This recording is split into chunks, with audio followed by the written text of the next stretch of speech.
The word democracy comes from the Greek words of demos, which means people, and kratos, which means power or rule. So, democracy basically means the rule of the people.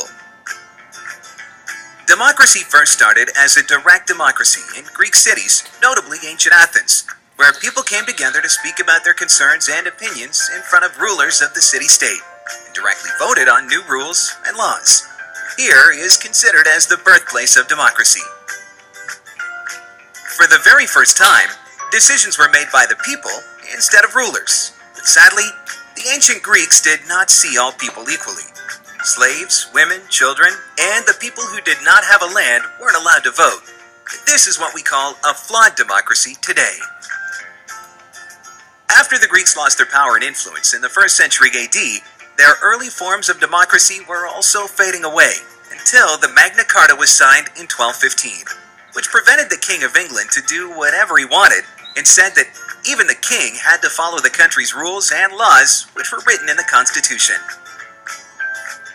Today, most democracies are indirect or representative, which means that you can't vote for a new law yourself, but you can vote for people who then become lawmakers and present your interests. But democracy isn't just about voting. It's about everything to protect the best interests of the people, no matter what is their race, gender, political opinion, or religion. These interests can be human rights, quality of life, infrastructure, and many more. Modern democracies divide power into 3 different branches: the legislative, the people who make the law; the executive, the people who make sure that you obey the law; and the judiciary, who judge you if you commit a crime. These 3 are independent and work following the process, checks and balances, which means all the work must be clear and fair.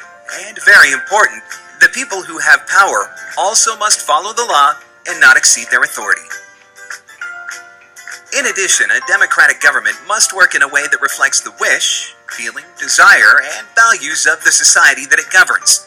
This is also known as the general will, which is a concept developed by the famous Swiss philosopher Jean-Jacques Rousseau.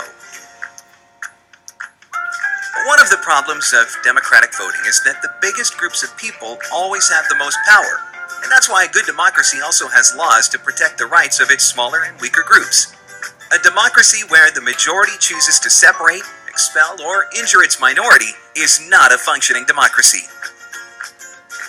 So, what do you think now about democracy? Winston Churchill once said, "Democracy is the worst form of government, except for all those other forms that have been tried from time to time." Do you agree?